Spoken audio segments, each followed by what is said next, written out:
Nothing good ever happens when you're somewhere you're not supposed to be. It wasn't my fault. I was standing at a traffic light, and a guy pulled up next to me. He motioned for me to lower the window. "Your tire is flat," he said. I thanked him and pulled into the store parking lot on the right. I went out and looked. I could see the head of the screw that had penetrated the tire tread, and the air was slowly leaking out. Great, now what? I decided to go in and grab a can of sealant. When I returned, I took out the screw. Big mistake. Now the air really began to hiss out. I put it back in and pumped it up at a gas station in the parking lot. I was only 15 miles from home and checked it several times. If it became too low, I would add a can of sealant. There was a convenience store about 5 miles from home, and I could see in the driver's side mirror that the tire was badly flat. I pulled up, and they didn't have a pump. It's time to test the sealant. I put it inside, and a little green goo came out. I guess they don't call it good for nothing, but the hissing of the air coming out stopped. I was just about to get back to my car when I noticed a pickup truck approaching. It was one of those giant cars with huge tires. It stood so high that you would need a ladder to climb inside. I recognized this truck from somewhere. The door opened, and a tall blonde guy came out. He was wearing cowboy boots and a huge belt with a buckle. I chuckled slightly, but the laughter stopped about halfway through. The passenger door opened, and a beautiful raven-haired woman jumped out. I definitely recognized her. It was Rachel, the woman I had been married to for the last 18 years. What the heck? I was parked to the side, and they didn't even notice my car. It was a company car, one of those little box-shaped imports that I don't think is very noticeable. They walked into the store holding hands, and she laughed in his face. I felt like someone had punched me in the stomach. I couldn't breathe, and I couldn't move. All I could do was stand there like a fool. Now I remember where I saw this guy before. He worked for the same company as Rachel. She was the office manager of a psychiatric clinic, and he was one of the social workers. I saw a truck outside their clinic.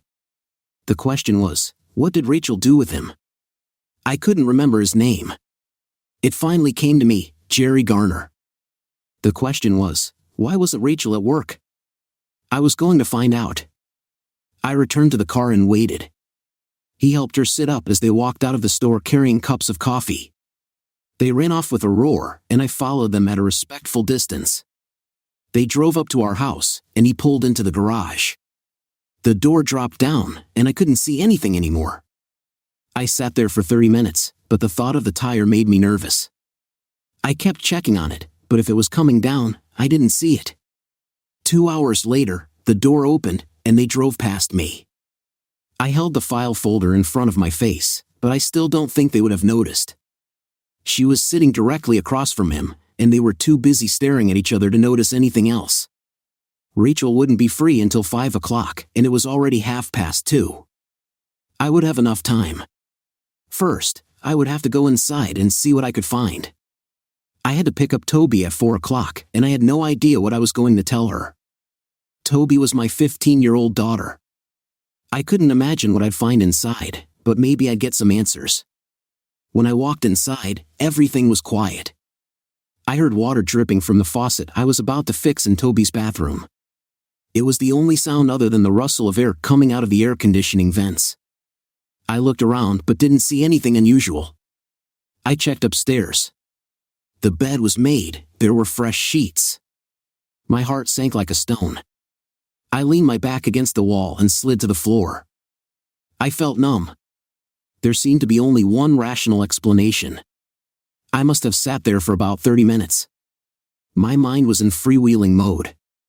I couldn't seem to make sense of my thoughts and felt as if I had been drugged with tranquilizers. My stomach started to feel sick. I stood up and opened a Sprite. I felt hot and sweaty, so I went back to the bathroom. I rummaged around in my vanity for a washcloth, soaked it in the sink, and rinsed my face with cold water. After washing my face, I felt a little better. Then I noticed something. The shower floor was wet. They showered before returning to work. I returned to the bedroom and sat on the edge of the bed that my wife and her lover had just left. I jumped at the thought and looked around in horror. This was a crime scene. I had no idea what I was going to do. Well, I was going to divorce Rachel, this was a given. I had absolutely no idea where to start. I didn't know a single lawyer, and I had no idea how to proceed. And I had to pick Toby up from school. Toby, what was I going to tell her? I walked to the car feeling like I'd been drunk for 10 days straight. My head was throbbing, and I looked as if death had warned me. I was in no condition to drive, but I couldn't keep Toby waiting. I suddenly realized that she was the only person in my life that I could truly rely on. Everything was fine with my baby. I was going to take care of her. Whatever I did, I had to take her into account. As I pulled into the line of cars, I saw her waiting at the school door. She walked along the sidewalk towards the car, so beautiful that my heart sank. Toby had her mother's hair and skin, dark and almost Mediterranean in appearance. She had the most amazing eyes I've ever seen. They seemed to be dark brown like her mother's, with streaks of gold and green. The doctor called them nutty, but I've never seen anything like it. She was tall like me, with long dark brown legs and beauty. She opened the back door and threw her backpack in. When she sat down, she slid towards me to kiss me and froze. "Dad, what happened?" she asked. "You are sick. Something happened. Is everything okay with Mom?" "What happened, Dad?" Her voice rose, and there were notes of fear in it. I had to say something. "I'm fine, kitten," I said. "Nobody's hurt or sick or anything like that. I need to talk to you, Toby. Let's go to the park and just let me hug you and talk to you for a minute, okay? Don't ask me any more questions until we get there. Okay?" "Okay, Dad, but you scare me a little," she said. "I know, kitten, but everything will be fine," I told her, hoping it wasn't a lie. It only took us about 5 minutes to get to the park. I've pushed her on that swing 1,000 times. Rachel and I both sat on the benches and watched her play on the equipment. Happier times. Was my whole life supposed to consist of nothing but memories of happier times? We walked over to one of the benches, and she took my hand, swinging our arms as we walked, just like she had done since she was so tiny, barely able to walk. We sat down, and I struggled to find the words to begin. "Just tell me, Dad," she said. "I can handle this." "Well, I'm not sure I can," I said. The story came out on its own. I told her everything I saw, everything I felt, and tears flowed down my cheeks like a river. She held my hand all this time, and when the fountain of words and feelings dried up, she pressed herself close to me. "That doesn't sound very good, Dad," she said. "We need to go home and ask Mom about this. I think it all depends on what she tells us. I know it looks bad, but we don't know enough. We need to talk to her." I kissed the top of her head, my heart filled with pride. My child was much braver than me. She pulled my hand until I stood up. "Do you want to drive?" I asked her. Her eyes were shining. She had just received her study permit. When she thought about this, a cloud flashed through those beautiful eyes, but it quickly passed.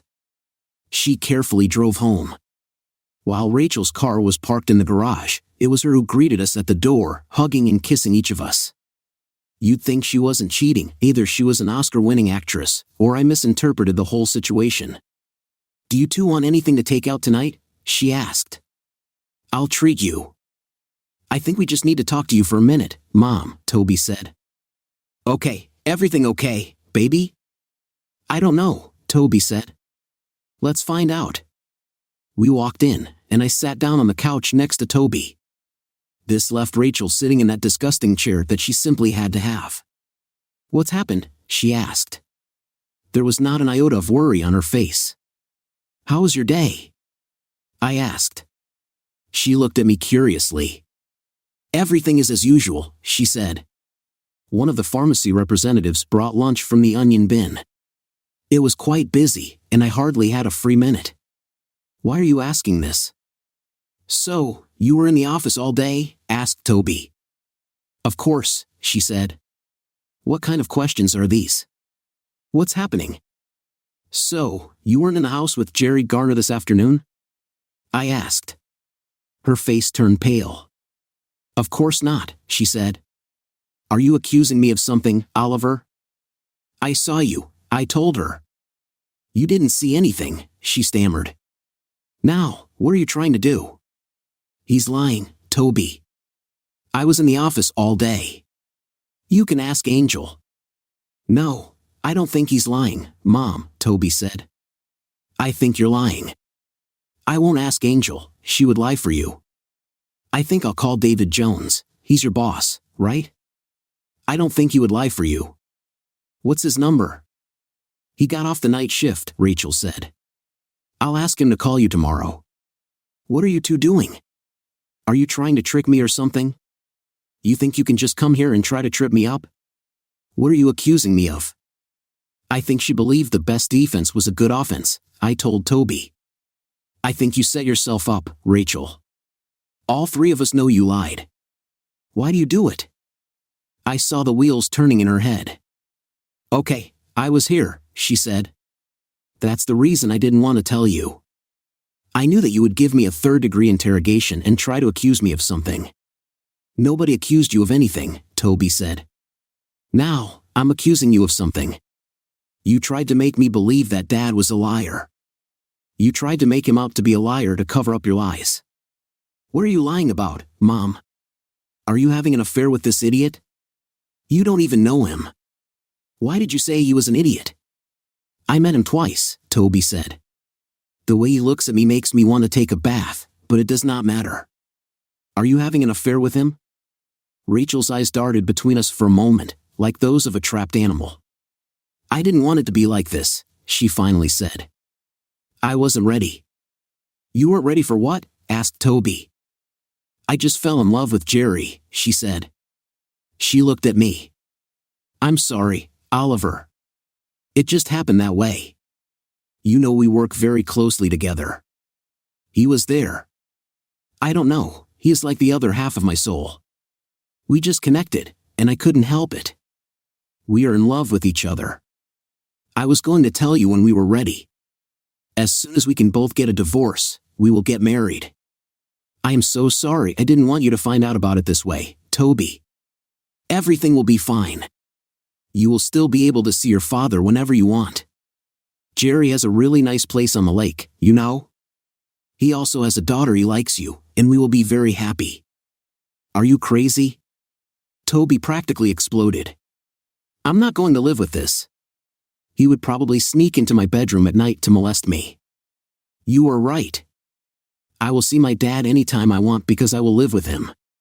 It's you I won't see again. How could you? She turned on her heel and walked up the stairs to her room. I heard the lock on her door click. Rachel turned and looked at me. We can get through this, she said. Jerry is a really good guy, Oliver. I think you'll like him. I'm sorry, but I need to be happy. Jerry makes me happy, and that's all there is. I just stared at her. Who was this man? It was as if her body had been stolen. I had no intention of arguing or discussing anything with a dangerous, crazy woman. Whatever you say, Rachel, I said. Where are you moving? Moving? Should I move out? She said, but I'm not going to. I have nowhere to go. Jerry is married, and we can't do anything until we tell his wife. We'll all have to get divorced and see how things go with the settlement before we know what we need to do. No, you're moving out, I told her. I give you 3 days.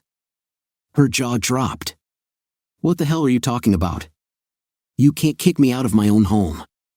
If anything, you should be the one moving out. You're forgetting something, I said. This is my home. It belonged to me before I met you.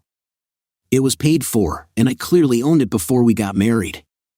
The house is not a family property, it is mine. My name is on the document, but yours is not. No, you're moving out of my house. Where? She asked. Are you just going to throw me out on the street? I really don't care where, I said. Perhaps you could get a room at the cheating motel. Maybe one of those places that rents by the hour. You know, this is where you fallen women do the dirty work, right? Her eyes filled with tears. It really hurts, Oliver, she said. There's no need to call names. I didn't try to fall in love with Jerry, it just happened. We just hit it off, and I knew I needed to be with him. I didn't try to hurt you. Oh, you just accidentally hurt me, I said, kind of like falling when you run with a stick in your hand and gouge out your eye. Mom always warned me about this.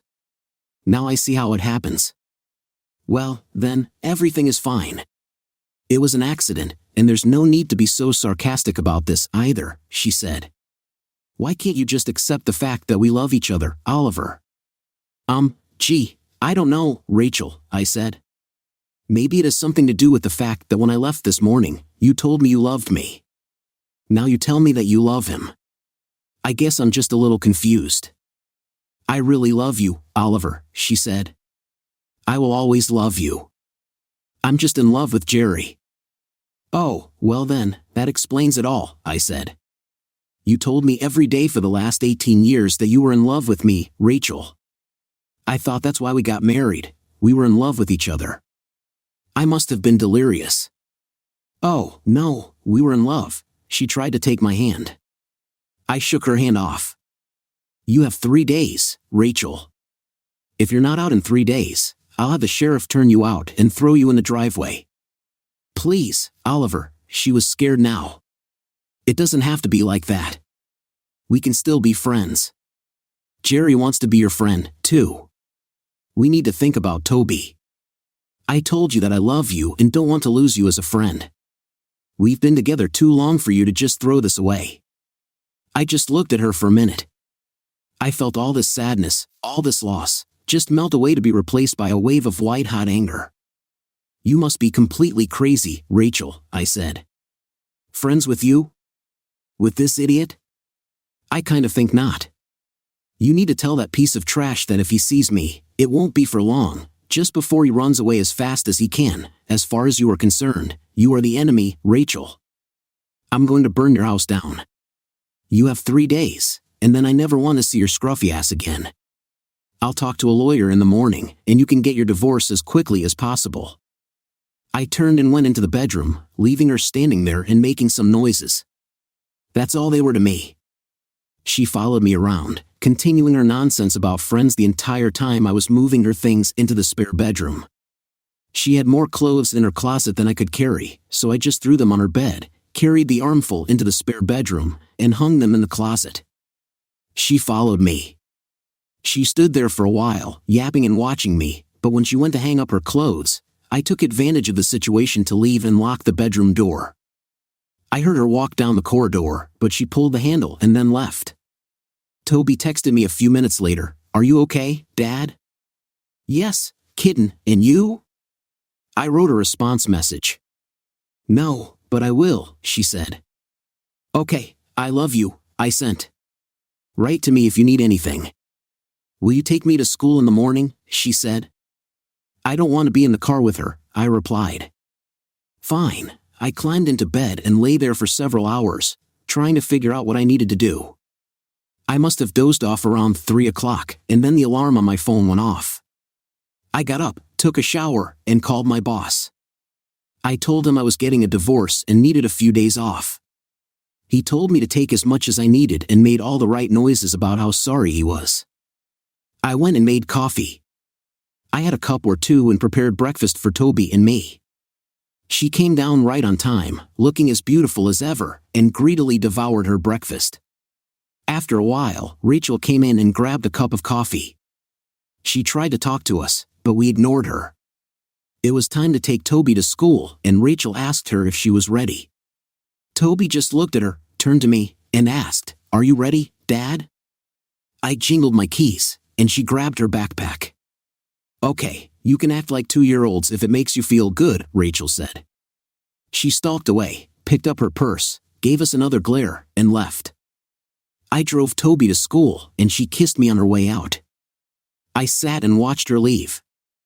I was thinking about my friend Dan. He had just gone through a divorce, and I decided to call him and find out what lawyer he had used. He did not recommend his lawyer. He told me that I should use his wife's lawyer. He told me the name, and I looked up the phone number. When I called, a woman answered the phone and put me on hold. After I told her what I wanted, she agreed to meet me that afternoon. I took all the usual steps. We had investments, and there was little I could do about it. I could be confident that her credit card bills wouldn't increase, so I called and lowered our card limits to $500. That wouldn't be my style either, but I'll be damned if I'm going to fund her little venture. My meeting with Elizabeth Baxter did not start out very well. She made some assumptions, and it was necessary to disabuse her of them before we could get to work. She suggested that I was leaving Rachel for a younger girl. You need to think again, I told her. She is having an affair with her colleague. He is married, and they both plan to get divorced and marry each other. I apologize, she said. I will not represent anyone who takes such actions as you speak of. I understand, I said. We have a daughter. I want to minimize the consequences. Do you think it's possible for me to get custody of her? It's possible, she said. The theory is that either parent is just as likely as the other to receive custody. In practice, fathers rarely receive custody, especially of female children. How old is she, and will she want to stay with you? She said yes, and she's 15, I said. This will be of great importance for the court's decision, she said. In this state, children over 14 years of age can choose, and the wishes of young children are always taken into account. If she were very young, you wouldn't even be able to stand a prayer. Having a primary residence, and the fact that the 15-year-old wants to stay with you, should be a major part of the custody agreement. This shouldn't be a problem, just do the best you can. I was driving home and wondering what I should do now. I was going to do something, but it had to be legal. Going to jail would cost me Toby, and I wasn't going to risk that. What opportunities were open? You need to be careful when burning houses to make sure your own doesn't catch fire. This took some thought and planning. I suspected that his wife was as ignorant as I was, so the first step would be to tell her about it. I needed to make a list. I was, of course, going to tell her family. Rachel's mom and dad loved me, and they, of course, loved Toby, so telling them was the first thing. But I wasn't sure how to approach it. Making sure all our friends are kept up to date was also on the agenda, and I thought I could make enough noise on social media to keep their lives interesting. This was the first item on my agenda. She had our family's Facebook account. I played with it a little, used the messenger a little, and got my bearings. I looked online and found out that dear old Jerry's wife did the same thing. I screenshotted a few photos and posted a message on Rachel's page, saying we were getting a divorce, that she found her soul mate, and Jerry, by posting his photo. I changed my password and logged out. It was nice. I wondered how long it would be before her friends and family started blowing up her phone and Facebook page. I was hoping that the asshole's wife would get the hint. I didn't know her and felt a little guilty about the storm that would hit her, but if she was like me, she would rather know than be ignorant. I called my mom. This conversation went about as poorly as I thought it would, but despite the initial disbelief, she simply told me that she would tell Dad and that if I needed anything, they would always be there. I decided that I would let Rachel tell her parents. We were close, and I didn't want to be the cause of any estrangement. Either way, I had no idea what I was going to tell them. Somehow, your daughter is a cheating fallen woman didn't seem like the ideal message. They would probably shoot the messenger. It didn't take long for the shit to hit the fan. Around 2 o'clock in the afternoon, Rachel's number popped up on my phone. I answered, and she got angry. You're an asshole. Her opening salvo gave me great personal satisfaction. You couldn't just leave things as they were, could you? I know you blocked me on Facebook. You will clean up this crap. Jerry's wife doesn't know. All my friends call me asking what happened. My parents know. I'm telling you, Oliver, cut this crap. No, you're not my boss, I told her. What are you, 5 years old? Take it away, Oliver. I'll tell you why. You should be happy this way. Everyone can get used to you and your significant other. Are you embarrassed that people find out you're cheating, Rachel? I don't. She fell silent. Apparently, she realized the absurdity of what she was about to say. Oliver, please, take this away. It wasn't supposed to be like this. You lost all ability to choose what it would be like the second you cheated, I told her. Any right to attention, any claim you had to my respect or even politeness, has vanished like smoke. I told you, you're the enemy now, Rachel, get used to it. I ended the conversation. My phone immediately rang again, but I ignored it. It's time to pick up Toby, I told her. I relayed the result of my conversation with Elizabeth Baxter, and although she was happy that she was likely to be with me, overall she was not at all happy. What's wrong with her, Dad? She asked. You know I love her, but she was always a little crazy. I never really felt like she was an adult, at least not like you. It always seemed like you had two children, her and me. Have you ever noticed? Not like that, I said. Now that you mention it, she's always been kind of impulsive, but she's always been like that. I never thought she would do something like this. Well, we'll just have to make the best of it, she said. Dad, I never want to be in the same house with this bastard without your presence. I don't care what you have to do, just make sure it doesn't happen, okay? I will do everything in my power, I promised. We bought pizza on the way home, and I was just enjoying my second slice when my phone rang. It was Bob, Rachel's father. I wasn't looking forward to it. I told Toby who it was, and she told me to put it on speaker. He got straight to the point. Oliver, I don't know exactly what's going on, but Rachel came here last night and asked if she could stay with us. Would you bother to explain how this happened? Did you ask her? She said you kicked her out. I did, but did she tell you why? No, he said. She said she was going to explain, but she wasn't ready. Are you sure you don't want to wait for her explanation?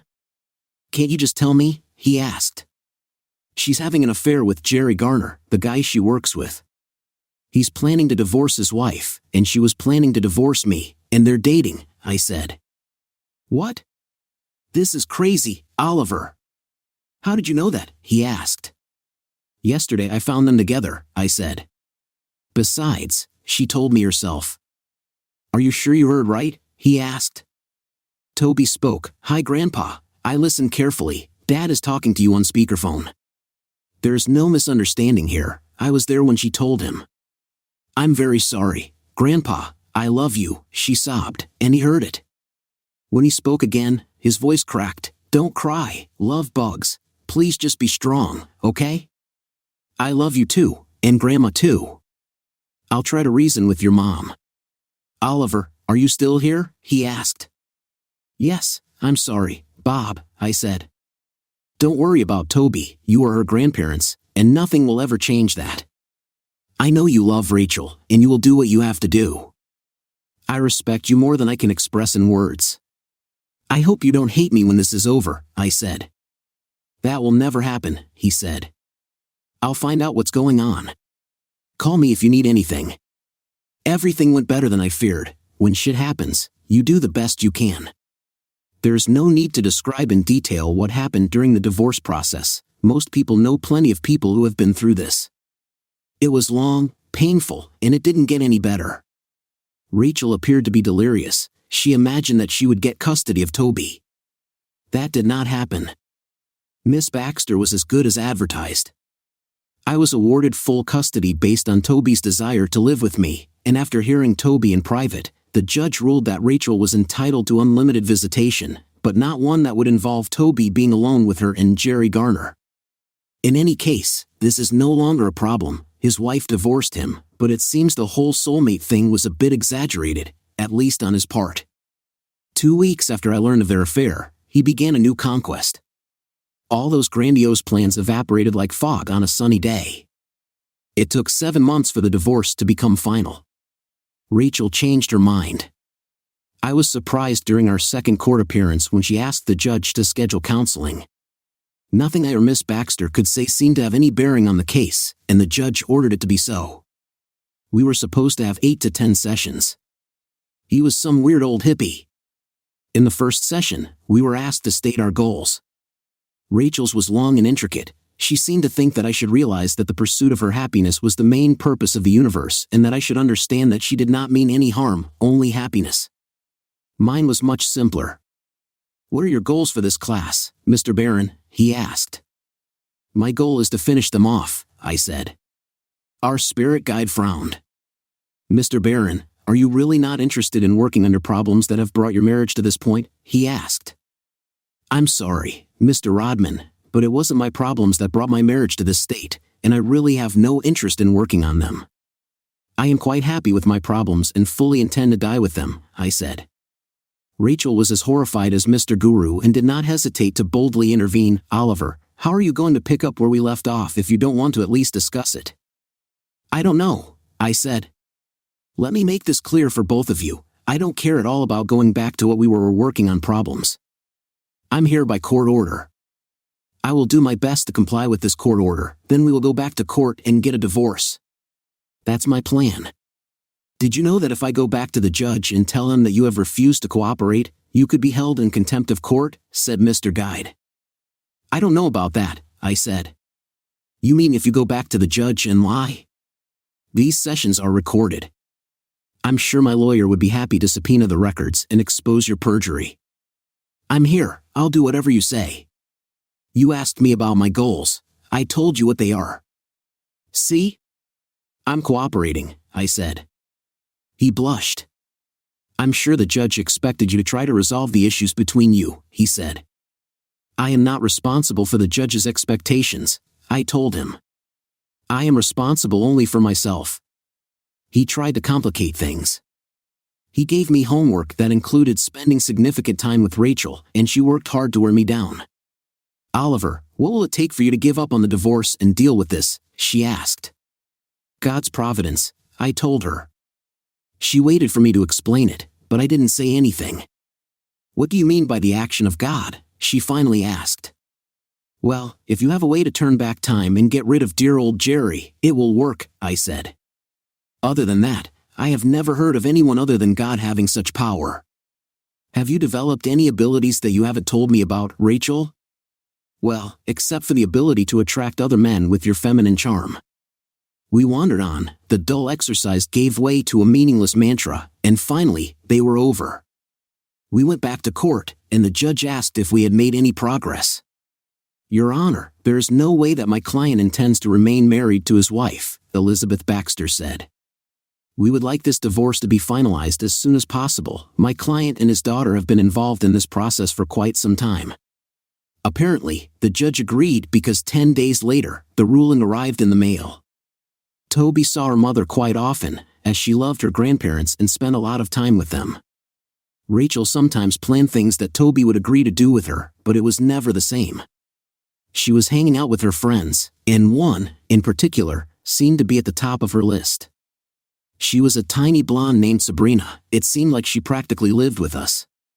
She was as cute as a month-old kitten and sweet as honey. I was happy to have them, and they started including me in some of their events. One of the things they loved was water skiing. We had a boat, and when the summer holidays began, we spent most Saturdays on one of the nearby lakes.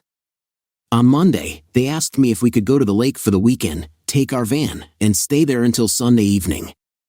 Since my social calendar wasn't exactly full, I thought this was a great plan. Toby and Sabrina spent a week planning, and on Thursday, we packed everything they wanted. On Friday afternoon, a new red Jeep Cherokee pulled up in our driveway, and Sabrina jumped out. An almost identical woman jumped out from the driver's side, and Toby walked over and threw herself into this unknown woman's arms. She and Sabrina brought the stranger to me. She was clearly nervous.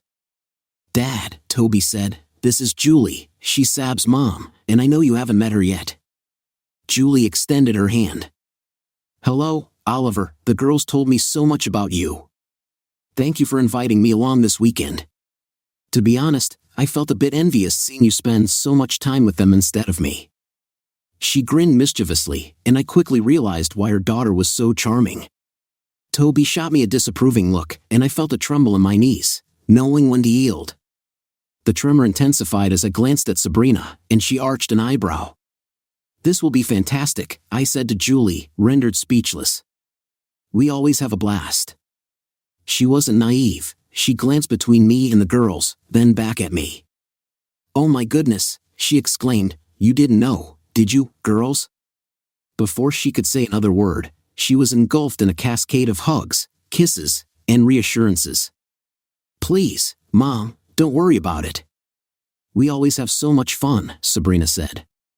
It's okay, Julie. Dad will adore you just as much as I do, and he's a wonderful guy, Toby added. Look how tight he holds on. She freed herself and addressed them. You two go sit on the porch, and I'll chat with Oliver. They hesitated, but when she insisted, they took her words seriously and scurried away. I'm terribly sorry, Oliver. I had no clue, she said, looking flustered. I'll take Sabrina and leave. She'll be grounded for a month. Goodness, this is awkward. She appeared small and embarrassed, so I stepped forward and embraced her. Initially tense, she eventually relaxed. Yes, it's embarrassing, I reassured her. They've been mischievous, but you and I both know there's nothing wrong with them. Let me guess, you're single, she chuckled, looking up at me. She was undeniably adorable. No, that's not true. Do you think that's what this is about? I conjectured. I'm almost certain, I replied. That's the issue. You've packed, cleared your weekend, the lake awaits. I'm not a bad guy, as you've learned from Toby. Let's play along, it'll be fun. We can tease them a bit. What do you say? She stepped back, glanced at the eager faces of the girls, and agreed, yes, let's go. I gave them a thumbs up, and they bounded over to join us.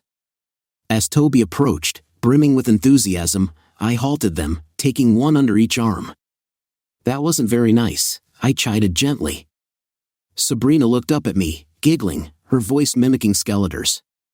I'm not nice, she said, prompting laughter from all of us. I couldn't continue, they were too sweet, too innocent. We know what you're up to, I told them. Stop it, I'm serious. You can't just meddle in other people's lives.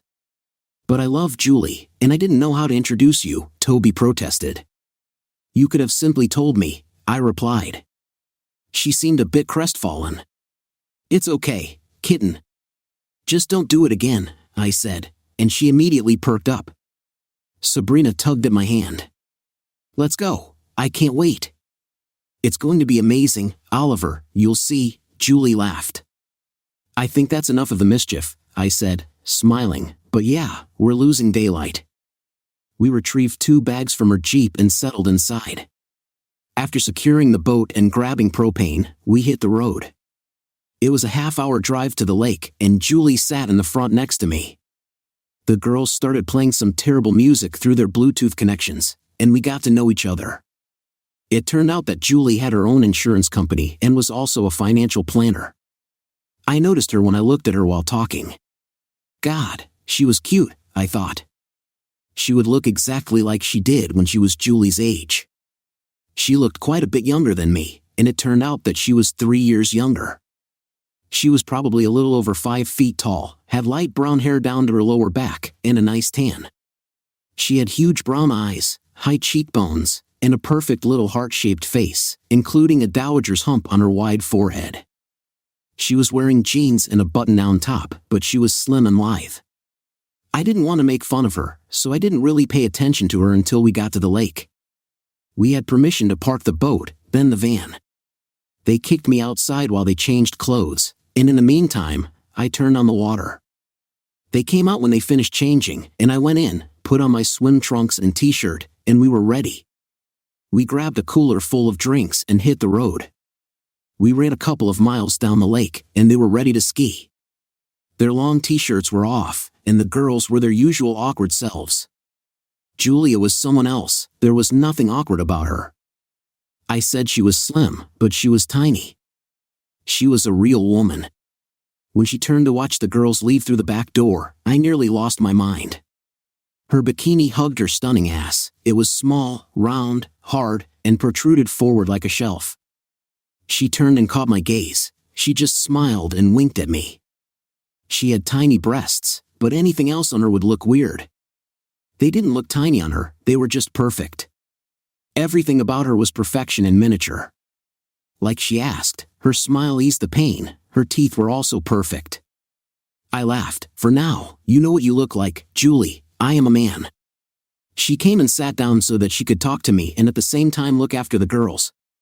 We spent 3 hours skiing, and Julie was very good. She steered the boat while it was my turn, and she was good at that too. I wasn't as good as her or the girls, physics was simply against me, but I stood my ground. We returned to the park, and they put on their robes. The van had a great stove, but the girls wanted to cook outside. We took out a camp stove, and I lit a fire in the barbecue on the site. I fried the sausages while they cut and fried potatoes and onions and opened cans of pork and beans.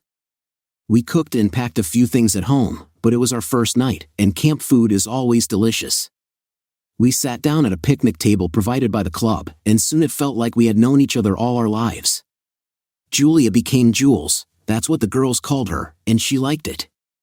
She called me Ollie. The girls mentioned several times that Jules wasn't married, and I finally asked her why. I mean, God, you're gorgeous, funny, smart, you own your own business, why hasn't some man picked you up yet? She was silent for a moment. Well, the main reason is Sabrina, she finally said. I was young and stupid, Ollie. I was in my last year of college and thought I had the love of my life. I found out I was pregnant a week before graduation. I wasn't too unhappy, we talked about getting married as soon as we finished school. I guess this plan didn't work, since you're talking about it in the past tense, I said. No, that didn't happen. 3 days after I told Brad, I found out that he had been cheating on me for a month. I left him and never looked back. When Sabs was born, I didn't have time for a social life for a while, and then I threw myself into building my business. By the time I could catch my breath and even think about dating, I realized that I had this precious gift from God in my life, and I couldn't do anything without thinking about her. I understand, I said. I feel the same way about Toby. As long as I have her, she comes first for me. I can't tell you how important she is to me, she's all that has kept me sane for the last 18 months. She put her tiny hand on my shoulder. I know, she said. She tells Sabs and me everything. I'm so sorry, Ollie. Yes, sometimes life is surreal, we both kind of sighed. We looked up and saw 2 pairs of approving and loving eyes looking at us. They spoke in whispers, sitting on folding chairs in the shade of the awning. I love your daughter, I told her. It seems like she's almost mine all the time she spends with us. She loves you too, she said. She told me the other day that you're like the father she never had. When I looked at her, those huge brown eyes filled with moisture, and a tear rolled down her small, dark cheek. I brushed it off with the back of my finger. She's a wonderful girl, I said. I think her mother is a very special woman for raising such a girl. She's also very brave for doing this alone. She smiled with her tear-filled eyes, stood up, kissed me on the cheek, and went to join the girls. We had a great weekend, and as she was getting ready to leave our house, I walked up and knocked on her window. Jules, would you think about going out with me next Friday? I asked. Subs squealed with delight, and Jules smiled her dazzling smile. At what time? I asked. 6, she said. We'll have dinner and then do something else, okay? Oh, can Toby stay with Subs while we're gone? It sounds tempting, and of course, yes. She kissed me on the cheek, and they left. Toby was waiting for me at the entrance. Well, she asked, did you ask her out on a date? Did you kiss her? I hugged her and spanked her ass. Yes, I did it, and it's none of your business, she squealed, the same sound Sabs made. I knew it. She's perfect for you, Dad. I love her so much, and Sabs is like a sister to me. I shrugged. What happens, happens, Toby. You can't force it. Stop playing matchmaker. She buried her face in my chest. I know, Dad, but you were never going to do anything other than just love me unless I did something. It's not that I don't like being the only woman in your life. I laughed. Well, you will always have a place in my heart that no one else can touch. You are my baby, and that will never change. She purred and cuddled up to me for a minute and then went off to do her own thing. Our first date went well. I took her to play racquetball. She was new to the sport, but she played tennis, and the mechanics of the shots were much the same. Once she got used to the rules and started bouncing off the walls, she did well. Being a natural athlete certainly didn't hurt. She was fast as lightning and could change direction much faster than I could. This is where being tiny worked to her advantage. After we finished, we cooled down at a table outside the courts, drank, and relaxed. She grabbed her phone. "Let's take a photo for the kids," she said. We posed with our rackets and goggles, and she took a photo. They responded immediately, and we have a good memory. We both took a shower, and I took her out to eat. It was very tasty, Italian style, and we stuffed ourselves. We finished the wine. Jules sat next to me in the booth, and we just sat back, talking quietly and relaxing. It seemed natural to me to hug her, so I did. She pressed herself close to me and smiled up at me. I thought again how cute she was and realized that she would always be cute. It was something that wasn't supposed to change with age. She leaned towards me as we approached her house and looked up at me expectantly. I could tell she wanted me to kiss her, so I did. I wanted to kiss her even more than she probably wanted to be kissed. It was long and very tasty. Her lips were plump and soft and tasted like wine and cherry chapstick. As we moved away from each other, I noticed the curtains move. "I think we have an audience," I said. She giggled, much like her daughter, or maybe her daughter sounded like her. "I'm not surprised. You know they're trying to set us up, right? You don't mind, do you?" I asked. She blushed. "No, I like everything I know about you, Ollie." "Me too," I said. "We better get in there before they tear down the curtains." We met every Friday for 4 months. We were getting closer and closer, and I wanted to take our relationship forward. I didn't want to push her, but it got pretty hot at the end of some of our sessions. I also discovered that I enjoyed having her as a friend almost as much as I enjoyed having her as a girlfriend. We talked on the phone constantly. She would reply or text me with funny little things or just a few words several times a day, and I would do the same. I would see or hear something, and I knew it would make Jules laugh, so I had to share it with her. We became very close, and I knew everything about her life just as she knew about mine. We started having dinner together, all together, every Tuesday, and we would just hang out, play games, and I was almost as in love with Subs as I was with her mother. They were very similar, and if you knew one, you knew the other almost as well. There were subtle and significant differences, but they were both absolutely charming, and the differences only emphasized the similarities. Life was wonderful, and the only thing that marred it was Rachel's constant presence. She was still a part of Toby's life and, therefore, willy-nilly mine. I wanted nothing to do with her, and her appearance irritated me. She always tried to talk to me every time she came to pick up Toby or I took her to her grandparents. She still lived with them. She lost her job with Jerry at the clinic and worked at another private one on the other side of town. If she annoyed me too much, I would ask her if she had heard from him. This quickly stopped her attempts. "How long will it take you to forgive me?" she asked on one of these occasions. "Forgive you for what?" I asked. "As far as I know, you don't believe you did anything wrong." "Not once did I hear 'I'm sorry, Oliver. I was wrong. I'm sorry that I tried to make Toby believe you were a liar. I'm sorry that I tried to take her away from you, tried to rape you in the divorce. And what's worse is that I never once heard 'I'm sorry I cheated and had sex with that creep behind your back.' I didn't hear it then, either. You cannot take any responsibility for your actions." I really didn't know what forgiving her would entail. I was reconciled and at peace. I didn't forget, but I was sure I didn't mean to spend a minute grieving over it. People have the right to do stupid things. They have the right to divorce you, leave you, end their friendship with you, and you just accept it and move on. People do shitty things every day. In the heat of the moment, I wanted to punish both traitors, but I quickly went beyond that. Their punishment was that they were who they were. They had to live in harmony with themselves. I was determined to embrace myself fully, which entailed moving away from deceitful behavior and striving for personal fulfillment. Rachel was an unhappy woman, and I really wanted everything in the world for old Jerry, but I couldn't do it. Let God of the universe punish them. I quit this game. She became even more unhappy when she found out I was dating Jules. I took Toby to her grandparents for the night, and she came out to the car and stopped me. "I heard you're dating the mother of one of Toy's friends," she said. I just looked at her. "This is true?" she asked. "Isn't it my business?" "Damn it, it's not like that," she snapped. "I'm your wife, and I have the right to know." "Your license is crap," I told her. "You are not my wife. You found your soulmate, and it wasn't me, remember? And then something happened that is called divorce. My business is no longer yours, and yours is not mine. Back off, Rachel.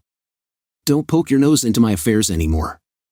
When I left, steam came off me. Damn, she just wouldn't leave it alone.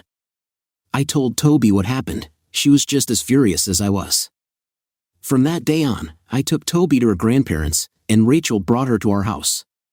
Now it's over. Bob or Cindy's grandparents would come to our house and pick her up from then on. This has eliminated a major source of stress in my life.